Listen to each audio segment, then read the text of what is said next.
When I was in graduate school, I took a class called Insurgency and Counterinsurgency. The Oxford definition of insurgency is the process of active revolt or uprising. However, this class was run by a former Army colonel, so his definition was more specific and related to military and political operations. An insurgency is an organized armed rebellion of a smaller group, often from more remote or rural areas of a country, against a larger, more established government authority. Insurgencies are usually defined by asymmetrical or guerrilla warfare. You may have heard this term used in recent conflicts such as the one against ISIL, Al-Qaeda, and the Taliban. However, this class also taught me that insurgencies are actually quite common, and beyond warfare, there is often a level of organization on the part of the insurgents to replace established political and government systems. These are often referred to as shadow governments. And no, not in the conspiracy theory sense, but rather in a conspiratorial sense. The American, French, Cuban, and Haitian revolutions are all considered insurgencies. My professor coordinated a field trip to Antietam, which experienced the bloodiest single day of the Civil War. Yes, the Confederacy is also considered an insurgency. They were smaller than the Union, had a replacement government, and often used guerrilla warfare in order to make up for their lack of soldiers. The Civil War is a classic example of an insurgency because, well, another interesting aspect of insurgency? Despite the long-standing grievances that drive or sometimes even outlive them, 9 times out of 10, insurgencies usually initially fail. In December 2022, I became the first member of my family to return to Cuba in over 60 years. Getting there was a matter of chance and free will, and involves my family of exiles, 2 decades of living and studying internationally, and a sacred tree. This is the true story behind the making of HAVANA Syndrome, the fictional podcast. Today, I can announce that the United States has agreed to formally reestablish diplomatic relations with the Republic of Cuba. You know there's a story going around about the CIA and they're trying to get, sending in the folks to get Castro. Cuba maintains close relations with Russia and China, providing these actors with influence platforms to foment an anti-American Florida agenda. State Court has ruled on the case regarding temporary custody of Elian Gonzalez. You ought to have that. It's incredible. I don't believe this thing in the world could. I don't think they ought to seriously consider it, but I think you ought to know about it. The progress that we mark today is yet another demonstration that we don't have to be imprisoned by the past. When something isn't working, we can and will change.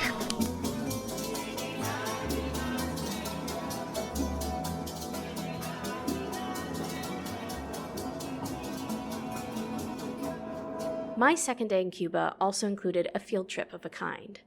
Before I left home, I booked another tour that piqued my interest on Airbnb, a tour of Old Havana with a sociologist. It was later in the afternoon for me, so I spent the morning writing and wandering around the Malecón. I passed the U.S. Embassy, which overlooked a square that was under construction. Apparently, that square was a set for many anti-American protests in the past, in plain view of the embassy. I came across Soviet-era, ruins, to be honest, an overgrown stadium, abandoned bathrooms, a crumbling playground, and then a kind of upscale, delicious lunch spot where I ate croquetas and drank a delicious frozen daiquiri. Havana, I found, was full of these contradictions. A mix of public and privately owned buildings, decay, and vibrancy. There was a feeling, though, that ran underneath everything. I had a few preconceptions coming to Cuba, both positive and negative. The other half of my family is Canadian, and many of them have actually been to Cuba. They were the ones to describe the music-filled streets, the joyful people, wonderful beaches and streets and food. Obviously, I knew to take this with a grain of salt. Food shortages have been a problem under the embargo and since the collapse of the Soviet Union. No matter where you go, if you are a tourist with money, you will be directed to more comfort and resources than the average citizen. a particular sort of experience and vibe, right? Well, I was already beginning to feel something, a different kind of vibe that permeated the streets. You can call it intuition or empathy or simply observation. I felt like it was a kind of stress. I know I was there during the work week, but the streets were incredibly empty, considering this was the capital city. The people I had interacted with were exceedingly kind. I felt incredibly safe walking around at night, and yet, it felt like this kind of collective, chronic stress. I knew that Cuba had suffered immensely during the pandemic. In fact, I was privy to some of the less publicized particulars. During the pandemic, I worked with a Latin American human rights organization that coordinated with U.S. policymakers regarding various issues in Latin America. And they do have a Cuba office. In 2021, the Cuban government decided to change its entire financial structure. Move on now, because the Cuban authorities have taken a hard line after the biggest anti-government demonstrations in 30 years. Hundreds of people in Cuba, they're facing serious prosecution today because of the historic protests that happened last July. Some of those people arrested included minors. WPTV News Channel 5's Josh Navarro talked to local Cuban Americans about how they feel. That time is crucial right now, that there is a moment in time that we have to listen to the Cuban people. Since the historic July 11th protest in Cuba, nearly 800 people were arrested and indicted for acts of vandalism and other serious disturbances, according to Cuba's Attorney General's office. Cuban playwright Vanessa Garcia says continued exposure of what is happening is the only hope these political prisoners have. Up until now, it's only been people who have been related to or know people inside the island and in communication with that become imprisoned for peaceful protest or for simply wanting free speech or to become or being working freely as artists. We're here today because people in Cuba, they went out to the street asking for their rights, and because of the virus, that the government is not helping them. The hospitals are all full, and the police is just hitting people and putting fines on people just to go out. So that's why we're here supporting the people. Right now, 710 political prisoners are facing trial. So far, 172 have been convicted. The July protests weren't the only time people took to the streets. Garcia says there have been thousands of peaceful protests for freedom last year from January through November. If we do not unveil and tell the truth, there's no one that is telling that truth, and no one seeing those 3,053 other protests apart from the one that you saw on TV. Publicly. In West Palm Beach, I'm Josh Navarro. You see, previously, Cuba operated on 3 currencies in what was referred to as a dual economy. Okay, so from 1994 to 2020, the weaker Cuban peso co-circulated with the Cuban convertible peso. So the CUP, or COUP, and the CUC, or COUC. The COUC was fixed against the US dollar. So, $1 would be 1 COUC, or 25 COUP. At the street level, this translated to 3 accepted currencies, or 4 if you consider the euro. To put it a little more simply, this translated to Cubans, who were on fixed salaries with government, to be able to purchase more on subsidized imported goods with the COUC than the COUP. In fact, government workers who were paid in COUP were given bonuses in COUC. Yeah, I know, it's crazy. But in 2021, in a reported attempt to consolidate the financial system and reduce the possibility of restructuring, the Cuban government declared a quote-unquote monetary ordering and ending the use of the Cuban convertible peso, the COUC. In December 2022, I was told by my Cuban host to keep an uneven split between the dollars I carried each day and the pesos I converted. I technically needed both on hand because some establishments could only accept the COUP, while others preferred my unconverted dollar. According to the Cuban government, at the end of 2022, the official conversion rate remained at only 24 to the dollar. I believe at the airport, the conversion rate at the time was 120 coup to each dollar. And at the street level, the conversion rate was closer to 165 or even 170 coup to the dollar. That's like more than 5 times the official rate. So yeah, confusing as hell, right? Some analysts purported that this was necessary to address the brain drain of professionals leaving their work to kook-centered professions in Airbnb, taxi driving, resorts, and other work which exposed them to more of the tourist currency. Arguably, this dual economy exacerbated economic inequality in the country under the economic embargo without much flexibility to address the underlying financial problems. Other analysts, especially after the summer of 2021, believe it was a catastrophe to the economy. But we'll get to that. After lunch, I grabbed a taxi down to Old Havana. I paid him in dollars. I met my guide, who will remain unnamed for their safety, near a museum close to the popular Parque Central. The tour would take us across Old Havana and through some of the more neglected areas of Havana. We first made our way to an old bar called Sloppy Joe's. It's famous for being featured in a scene in the 1958 movie Our Man in Havana. This is a top secret item, a map locating undercover activities. For each little pin here, there is one little spy. There, for example, our man in Jakarta, our man in Vienna, our man in Tokyo, and our man in Moscow. But the most unusual agent of them all was our man in Havana, a very likable chap in a most unlikely situation. Frankly, when they asked me to be their man in Havana, I had no idea of how a spy spies. But I had reasons for being willing to learn, and they were anxious to teach me.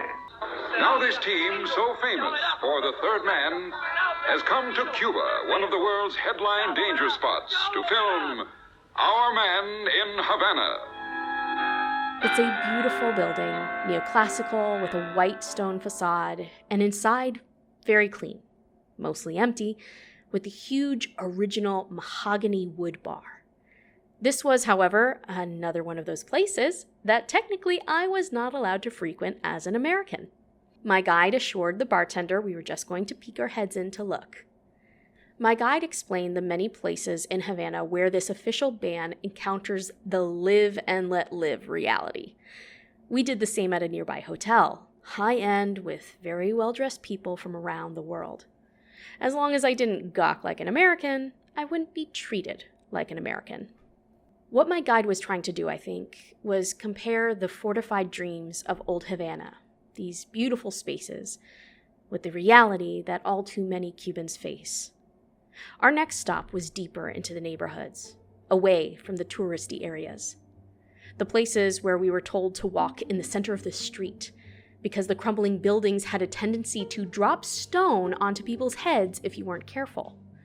My guide pointed out bakeries where only ration cards were accepted, and walked me through a produce market where prices have skyrocketed since the currency change. One of the most impactful scenes was near the train station. My guide pointed out another bakery again, and the short line outside the door. They then told me to look across the street. There were people standing against a wall, spaced apart maybe 10 or even 15 feet apart, down and around the entire block. They have to spread out, my guide told me, in order for it not to look like there is a desperate breadline. Behind closed doors, drinking cafecito, we talked more frankly about the political and economic situation. Look, if you haven't noticed already, I'm a leftist, progressive, but I'm also a realist. I know what power disparity looks like, even in a communist government.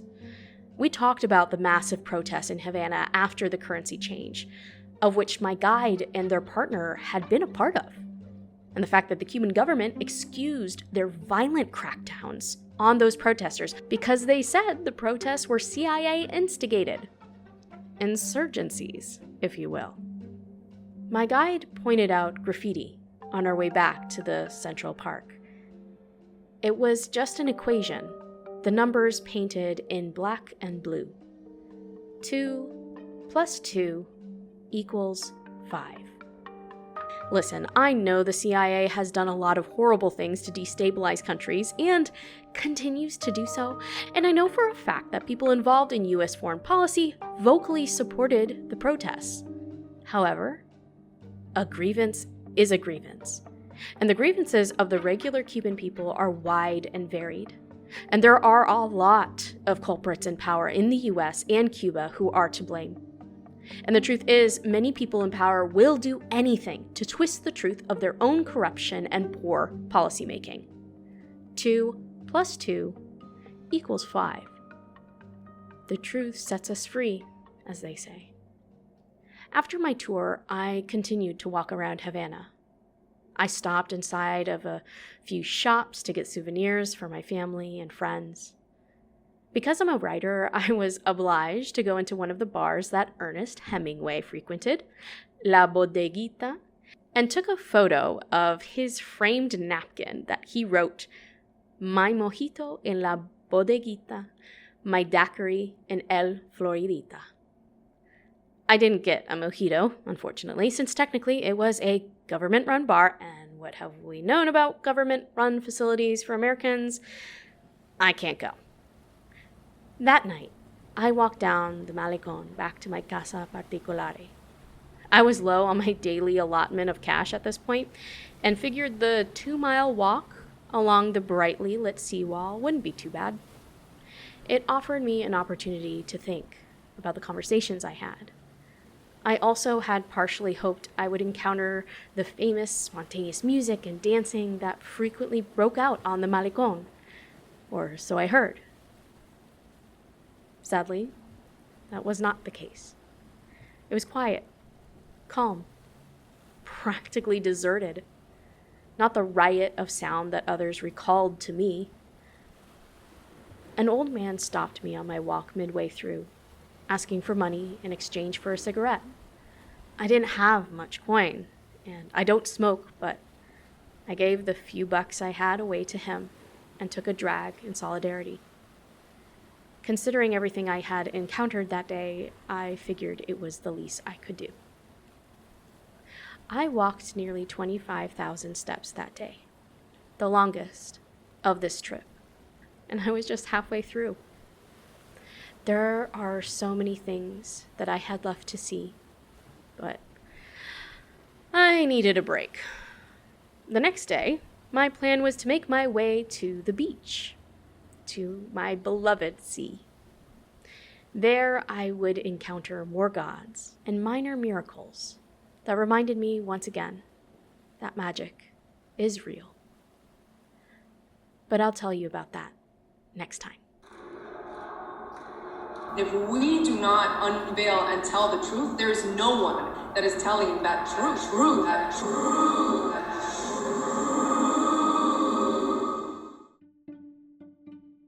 Hi everyone, this is Lisa Alvarez again, introducing myself. I am currently at Crosstown Arts for my artist in residence stay for 3 months as I produce Havana Syndrome. I am really excited to show everybody what this process of being a artist in residence is like. So if you're interested, please sign up to our email newsletter or follow us on social media. And on Friday, I will be doing a live on Instagram and on TikTok. So if you'd like to learn more and actually, get a studio tour, you can follow me on either of those platforms.